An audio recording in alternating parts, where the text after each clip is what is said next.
Jadi misalnya kita terima tadi ya 1 juta US dollar. Ya. Kalau peraturan sebelumnya ditahan 300.000 3 bulan. Ya. Nah kalau yang sekarang, Mas Dias ngelihat sendiri apa tujuan pemerintah menerapkan peraturan seperti ini? oke, semua yang eksportir wajib diblokir enggak? Yang dikenakan peraturan ini tuh hanya yang ekspornya. Betul. Nah, kenapa kemudian bisa dikatakan itu akan membuat rupiah itu stabil atau justru meningkat?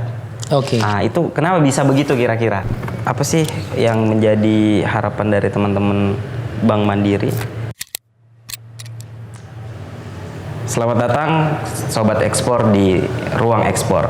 Beberapa bulan yang lalu, pemerintah Indonesia telah menetapkan Peraturan Pemerintah Nomor 8 Tahun 2025 berkaitan dengan devisa hasil ekspor yang memperbarui peraturan pemerintah sebelumnya, yaitu Nomor 36 Tahun 2023. Untuk membahas itu, pada kesempatan podcast kita hari ini, kita sudah mengundang menjadi narasumber Bapak Dias dari Bank Mandiri Regen 9. Boleh kenalan dulu Pak Dias? Boleh.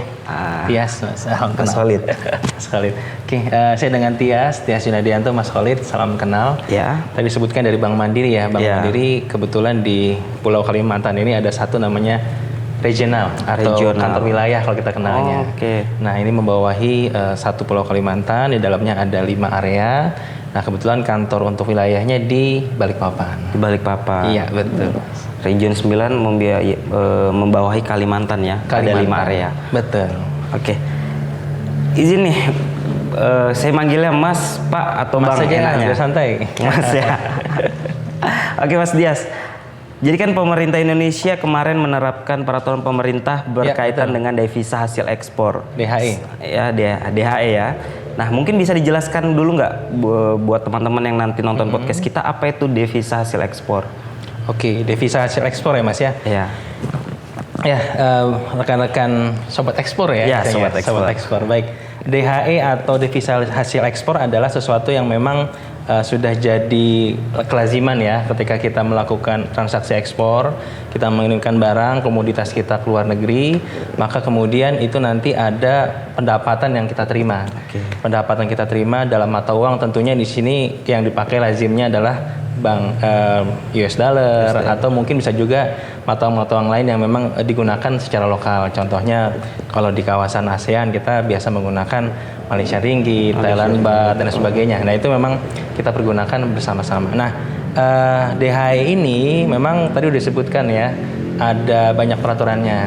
Nah kalau dari sisi runtutan paling basicnya dulu ya, bahwa memang ada namanya PP yang kita pakai sekarang itu PP tahun 2025 nomor 8. Nah ini yang berlaku untuk berkaitan dengan ekspornya. Nah nanti ada turunannya kalau dari sisi kami perbankan kita harus menginduk nih, menginduknya kemana? Ke peraturan Bank Indonesia.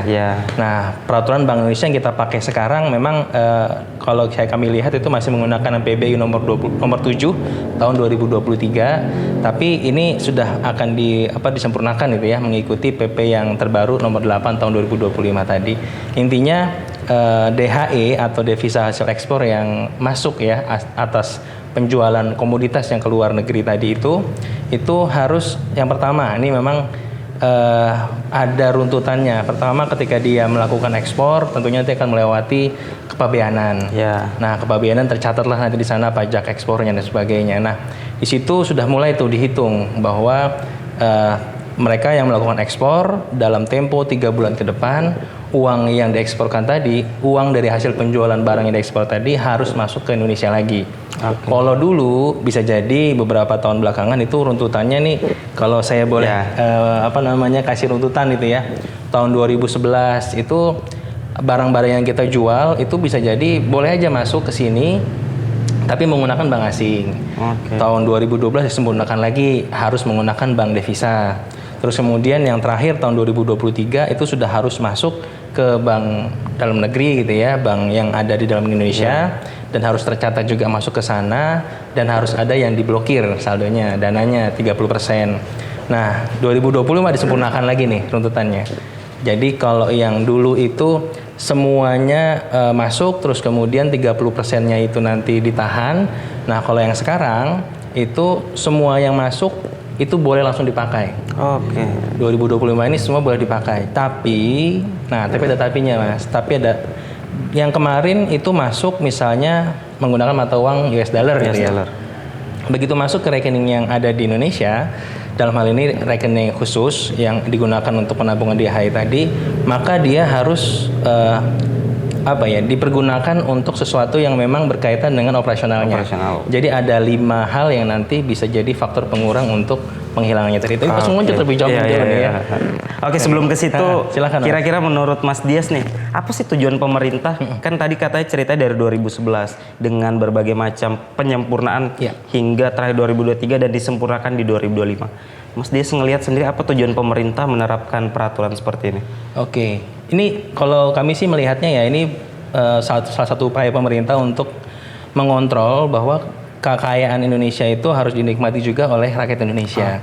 Kalau kemarin-kemarin itu bisa jadi uang yang masuk itu dari hasil penjualan ekspornya tadi itu tidak mesti harus tercatat di sistem perbankan Indonesia.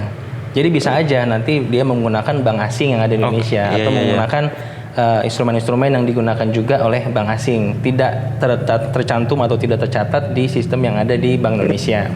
Efeknya apa? Ya itu tercatat bahwa ada komoditas yang keluar, tapi masuk ke Indonesianya dalam bentuk sesuatu yang mensejahterakan rakyat Indonesia itu tidak ada.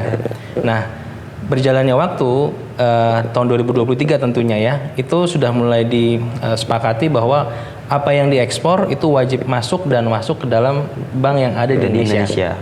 Wajib tercatat. Efeknya apa? Kalau dulu ekspornya kecantum tuh di PEB, tapi realisasinya itu nggak ada. Nah, begitu 2023 itu semua harus tercatat semua di kita lagi dan harus ditahan 30%-nya di yang ada di dalam negeri. Efeknya apa? Semakin banyak dana yang ditahan, semakin banyak valuta asing yang ditahan Indonesia, tentunya akan membuat kayak perekonomian itu juga lebih baik. Dalam hal ini mungkin lebih kenanya adalah terkait dengan nilai mata uang antara kita mata uang Indonesia dengan mata uang yang ada di luar. Ketika kita menguasai atau dalam hal ini tercatat bahwa falas Indonesia ini banyak, dalam hal ini devisa asingnya kita ini cukup gitu ya, maka nilai mata uangnya kita juga semakin menguat. Harapannya seperti itu gitu ya. Gitu Mas. Jadi apa sih perbedaan DHE peraturan pemerintah yang terbaru mengatur regulasi DHE dengan peraturan-peraturan sebelumnya? Oke. Yang 2025 ya? Yang 2025 nih. 2025 itu mencantumkan banyak perubahan Mas. Dan yang pertama adalah ada pembedaan antara sektor usaha atau barang-barang yang dijual. Nah, gambarannya seperti ini. Kalau dulu itu semua yang diekspor itu masuk ke dalam lingkup DHE. Kalau sekarang itu hanya diatur hanya minimal 4 ya. Pertambangan, kemudian perkebunan, kehutanan dan juga perikanan. Nah, 4 itu yang diatur dalam sekup yang PP nomor 8 tahun 2025 ini. Terus kemudian yang kedua, kalau 2023 itu DHE yang masuk ke kita itu wajib diblokir di rekening khususnya. Nggak bisa diapa-apain berarti ya? Betul, 30%. Misalnya nih kita ekspor 1 juta US dollar gitu ya. Batu bara dari Samarinda kita kirim, maka kemudian 1 juta dikali 30%, berarti 300.000 US dollarnya itu wajib ditahan 300.000-nya tadi harus ditahan selama 3 bulan. 3 bulan ditahan, tidak boleh dipakai. Disimpan dalam mata uang US dollar juga di tempat-tempat yang memang ditentukan oleh Bank Indonesia. Nah, 2025 ini direvisi. Wajib disimpan 100%. 100%. Selama 1 tahun. Kalau tadi 30% 3 bulan, ini 100% 1 tahun. Kalau ngelihat itunya kan ngeri banget ya. Wah, berarti kalau misalnya masuk semua, ya udah ditahan di bank, nggak boleh dipakai gitu ya. Nah, tapi di situ ada klausul tambahannya. Di klausul tambahannya ada bahwa ini boleh dipergunakan, pemanfaatannya ada. Pemanfaatannya dicantumkan kecuali untuk ada 5 hal lagi Mas yang diatur. Yang pertama, DHE US dollar tadi itu begitu masuk ke rekeningnya maka boleh langsung dikonversi. Jadi kalau mau ditahan ya ditahan selama 1 tahun atau silakan dipakai tapi harus langsung dikonversi. Jadi misalnya kita terima tadi ya 1 juta US dollar. Iya. Kalau peraturan sebelumnya ditahan 300.000 3 bulan. Ya. Nah kalau yang sekarang, kalau mau ditahan ya silahkan. Tapi harus ditahan 100% 1 tahun. Atau, nah ini yang serunya nih. Boleh dipakai semuanya, tapi harus di bank yang sama dia terima, dikonversi jadi mata uang rupiah. Oh. Jadi 1 juta 1 jutanya tadi itu harus langsung dikonvert ke rupiah. Ke rupiah. Digunakan untuk operasionalnya mereka boleh silahkan.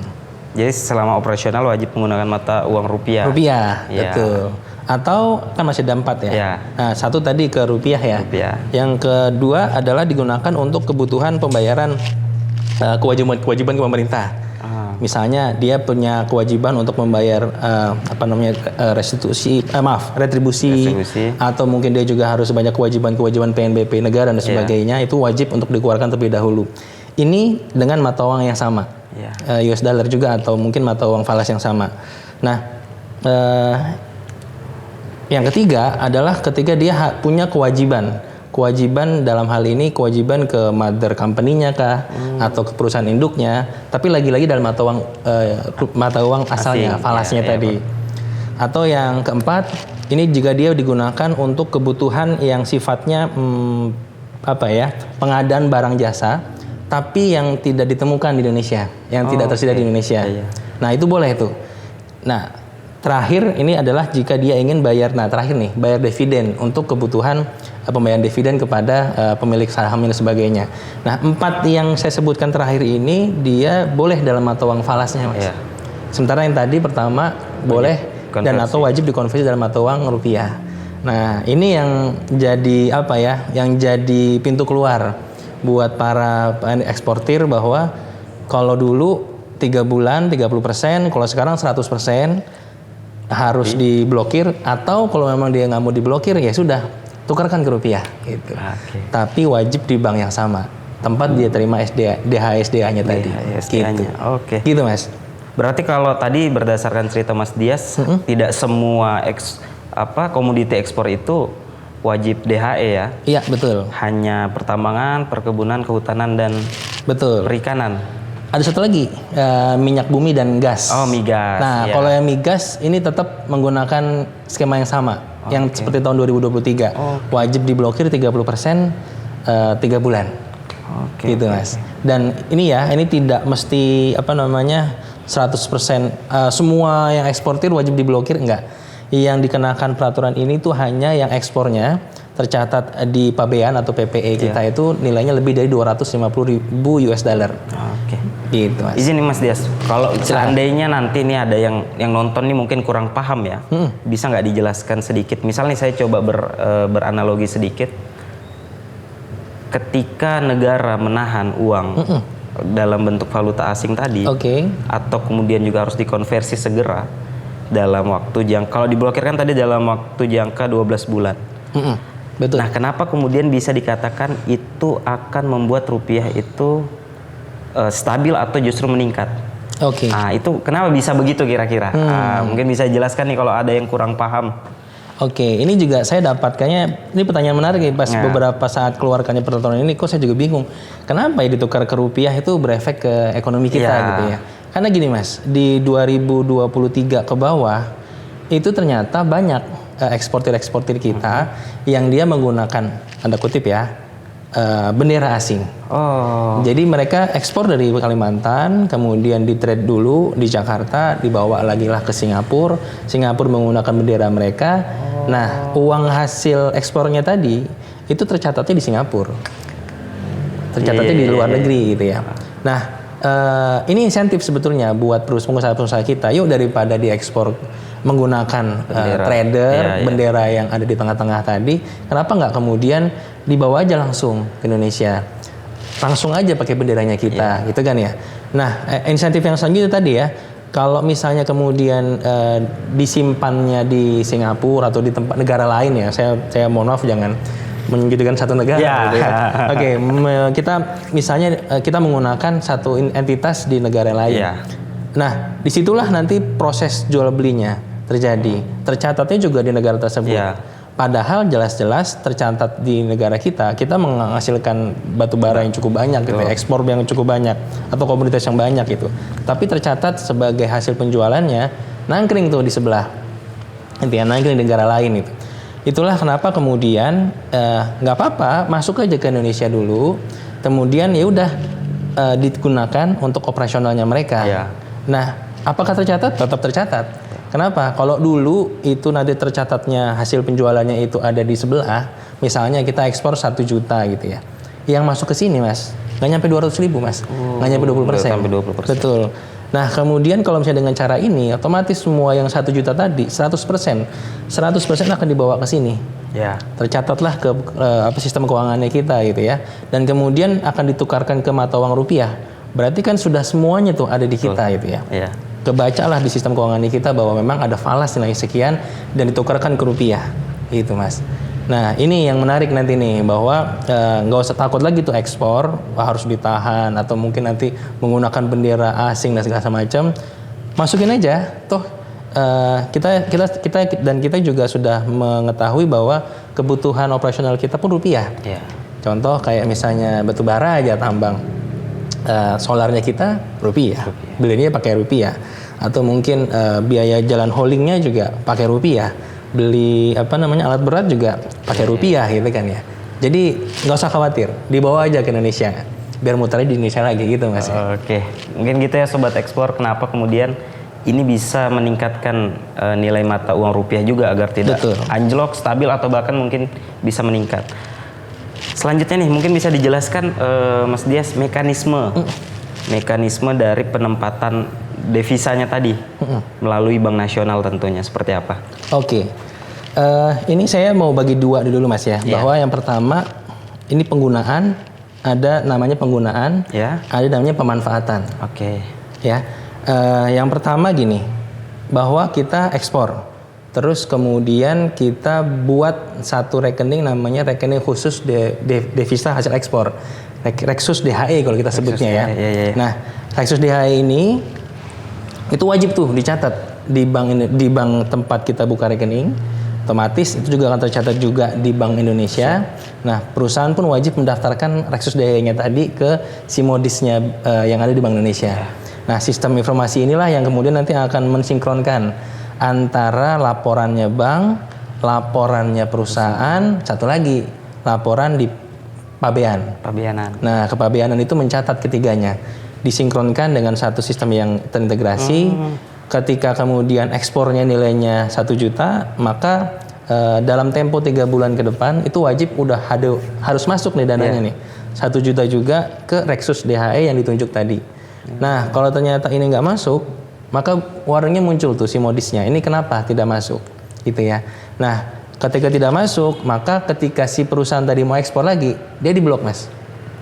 Gitu, bahwa ketika ini sudah real ada 1 juta yang dieksporkan, gitu ya, sudah ada barang yang dieksporkan, tapi dalam 3 bulan ke depan uangnya tidak masuk ke Reksusnya ini, maka layanan ekspornya dia akan ditutup untuk selanjutnya. Itu berarti hukumannya lah. Iya, hukumannya. Jadi ringkarnya seperti itu gitu ya, step by stepnya. Nah, pertanyaan tadi ya terkait dengan Reksus DHE, terus kemudian bagaimana sih cara pembukaannya gitu ya. Gampang kok, tinggal ke banknya saja, kemudian buka Reksus DHE-nya tadi, dan sudah didaftarkan ke Simodis. Selesai. Sederhana sebenarnya. Sesederhana itu, nggak usah repot-repot gitu mas. Artinya nggak ada yang perlu dikhawatirkan ya? Nggak perlu dikhawatirkan. Selain dari pemblokiran tadi, ada sanksi-sanksi lain nggak jika tidak diberlakukan? Apa tidak menuruti peraturan pemerintah ini?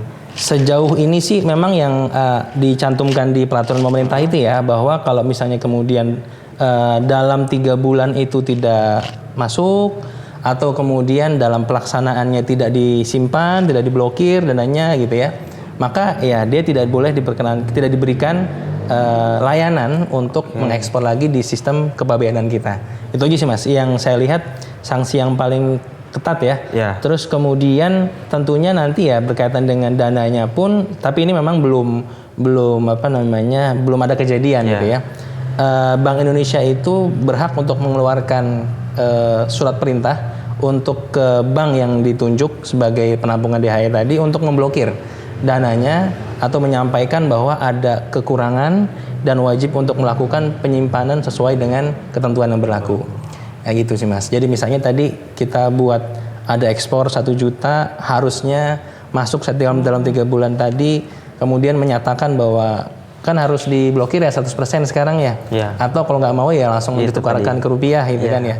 Nah kalau misalnya ternyata tidak dilakukan hal tersebut, maka ada surat perintahnya itu nanti dari Bank Indonesia ke bank yang ditunjuk untuk mengingatkan bahwa ada kewajibannya yang tidak dilakukan. Nah dari situ nanti banknya juga diminta untuk ada pemblokiran sejumlah dana yang memang diharuskan. Nah kalau tidak dilakukan juga, maka nanti ada sifatnya denda. Nah untuk dendanya memang itu belum tercantum secara rigid di kami, belum disampaikan. Gitu Mas. Artinya kalau bagi perusahaan sebenarnya dari peraturan ini tidak akan mengganggu operasional Mas ya? Perusahaan likuiditas juga tidak akan terganggu. Kalau dari sisi likuiditas kami justru yang akan terus ngingetin. Jadi pihak perbankan punya kewajiban Mas. Pihak perbankan itu justru yang kalau boleh dibilang ya agak di posisi tengah-tengah nih ya. Kalau kami lupa untuk mengingatkan bahwa Mas ini sudah melakukan ekspor tapi uangnya belum masuk, kami sudah ingatkan, maaf kami lupa mengingatkan gitu ya. Kami lupa mengingatkan, banknya kena denda juga Mas, gitu. Jadi itu kalau ada di peraturannya ya? Ada juga. Misalnya sudah ada dana masuk 1 juta US dollar ke rekening. Tapi bank lupa untuk melaporkan di LLD-nya kami, lalu lintas devisanya kami lupa melaporkan seperti itu ya. Atau sekedar lupa mengisi field-field yang diwajibkan mandatori oleh Bank Indonesia, kami kena denda Mas. Gitu. Berarti tugas kami mengingatkan gitu. Di sini tugasnya bank ya kelihatan. Iya, kita tugasnya mengingatkan terus gitu. Jadi nggak merepotkan justru malah. Oke, mungkin kita lanjut ini Mas. Kalau dari Bank Mandiri sendiri ya melihat ini. Gimana sih kebijakan ini? Apakah perlu ada evaluasi lagi? Apakah perlu ada penyempurnaan? Atau ini sudah baik? Hanya saja perlu pemantauan yang lebih ketat. Ini saya jujur-jujuran ya Mas ya, bahwa 2023 itu perbankan sangat diuntungkan. Kenapa? Karena dana yang hasil ekspor tadi diblokir 30% dan itu jadi modal kami untuk diputar lagi dalam bentuk kredit gitu ya kan ya. Otomatis 2023 itu boleh dibilang jaya-jayanya perbankan yang melayani devisa hasil ekspor ini gitu Mas ya. 2025 itu merubah pola permainannya nih. Yang dulunya diblokir sehingga dananya tuh ready di perbankan, nah sekarang jadi pure dipakai untuk operasional gitu kan ya. Nah, tapi di satu sisi kita juga melihat bahwa begitu operasional dipergunakan, ini semakin cepat nih roda perputaran ekonominya gitu ya. Cuma di saat yang sama juga harga batu bara kurang bagus saat ini. Di saat yang sama juga ada konflik. Di saat yang sama juga ada faktor-faktor eksternal seperti hujan yang berkepanjangan dan sebagainya. Jadi seakan-akan ini udah dikasih insentif. Langsung diputar, tidak perlu diblokir segala macam, tapi kok ekonomi untuk khususnya pertambangan gitu ya, tambah seret gitu ya. Kenapa gitu ya? Sebetulnya bukan karena yang DHE-nya dihapus gitu ya. Maaf, bukan karena peraturan DHE-nya direvisi ya. Tapi memang faktor-faktor eksternal yang menurut kami itu berperan banyak. Lebih dominan ketimbang dengan insentif yang diberikan pemerintah. Ini kalau misalnya tetap ditahan 30%, 3 bulan gitu ya. Kemudian seperti halnya tahun 2023 kemarin, dihajar plus dengan harga batu bara turun, dihajar dengan hujan dan segala macam, saya rasa ekonomi lebih drop lagi nih. Lebih drop lagi. Karena nggak fleksibel tadi ya. Iya betul. Jadi ini sebetulnya sudah langkah yang tepat gitu ya. Cuma memang perlu beberapa penyempurnaan seperti edukasi ke pengusaha. Terus kemudian nanti terkait dengan pelaksanaannya ini tuh monitoringnya. Jujur kami di perbankan pun juga saat ini agak kelimpungan gitu ya. Kenapa? Karena posisinya saat ini tuh kita harus melakukan sesuatu yang melaporkan. Kemarin tuh hanya uang masuk, laporkan oleh bank bahwa ini uang masuk hasil dari ekspor senilai A dari perusahaan apa. Sampai seperti itu aja. Tapi yang sekarang kita harus melaporkan bahwa uang masuk ini kemudian dipakai oleh perusahaan itu untuk A, B, C, D, E, 5 hal tadi itu harus kita laporkan, didetailkan. Jadi bank ini kayak ini ya, jadi kayak agensi yang administratif gitu sekarang. Nah ini menarik juga nih. Nah itu yang perlu disepakati bersama, sampai sejauh mana sih bank wajib untuk melakukan hal tersebut. Memang membantu, sangat membantu teman-teman di eksportir ya. Cuma jadi efeknya kalau salah yang kena banknya. Yang harus reportnya A ternyata di reportnya B, itu Bank yang kena gitu ya. Nah itu ya kita perlu duduk bareng sih, ini baiknya seperti apa gitu. Oke, baik. Mungkin terakhir nih ya, apa sih yang menjadi harapan dari teman-teman Bank Mandiri terhadap pengusaha-pengusaha ekspor agar semua ini menguntungkan bank, menguntungkan pemerintah, dan juga tentunya menguntungkan perusahaan itu sendiri? Oke, kalau menurut saya so far sih ya gini ya. Kalau misalnya tidak ada sesuatu yang bersifat eksternal kayak sekarang, menurut saya harusnya lebih kencang lagi bisnis kita gitu Mas ya. Karena kalau di kami berprinsip bahwa transactional banking itu lebih menarik ketimbang investment banking gitu ya. Maksudnya investment banking itu kayak gimana sih gitu? Investment banking itu contohnya ya simpan uang di kita, nanti kami semakin banyak kita kasih bunga yang lebih bagus, kita jual lagi ke tempat yang lain lebih. Nah kalau transaction banking memang Bank Mandiri berposisi sebagai bank yang melayani kebutuhan customer, nasabah gitu ya. Dan dari mulai kebutuhan ekspornya, kebutuhan untuk pegawainya, untuk kebutuhan ekosistemnya. Nah Bank Mandiri sudah posisi itu Mas. Jadi ketika kondisinya itu dengan kondisi baik-baik saja, justru kami makin happy gitu. Bahwa ekosistemnya muter, uangnya lancar, berjalan dengan cepat gitu ya. Itu kami yakin bahwa semakin besar ekosistemnya, semakin banyak juga dana yang berputar. Otomatis ya ekonomi juga makin kencang gitu kan ya. Cuma sayangnya tadi dari sisi entah kenapa ya tadi eksternalnya ternyata lebih dominan ketimbang insentifnya. Kalau kami sih terus mendoakan semoga ekspor terus berkembang. Ini kebijakan Indonesia kalau kita lihat ya so far sih sangat mendukung lah ya untuk iklim investasi maupun iklim ekspor. Semoga aja sih ini cuaca semakin membaik, nggak gonjang-ganjing ini kan ya. Terus kemudian eksternal geopolitik juga sudah semakin kondusif. Nah, terutama kan China lagi ini ya, China dan India nih lagi mengurangi ekspor komoditas kita ya. Nah itu yang jadi ini juga sih menekan harga dan sehingga membuat kita jadi semakin nggak bisa bergerak banyak. Semoga itu sudah bisa terlalu dengan baik, sehingga ekosistemnya semakin naik, nanti ekonomi juga lebih membaik dan tentunya Mandiri juga kebagian semua dan rakyat Indonesia juga kebagian semua. Iya karena Mandiri kan Danantara. BUMN. Nah itu dia. Jadi harus memajukan bangsa Indonesia juga ke depan. Oke, mungkin itu teman-teman Sobat Ekspor. Terima kasih Mas Dias sudah mau kami undang. Mudah-mudahan ekspor kita, ekonomi bangsa Indonesia semakin maju supaya kita bisa kembali menjadi macan Asia. Terima kasih. Terima kasih Mas Khalid.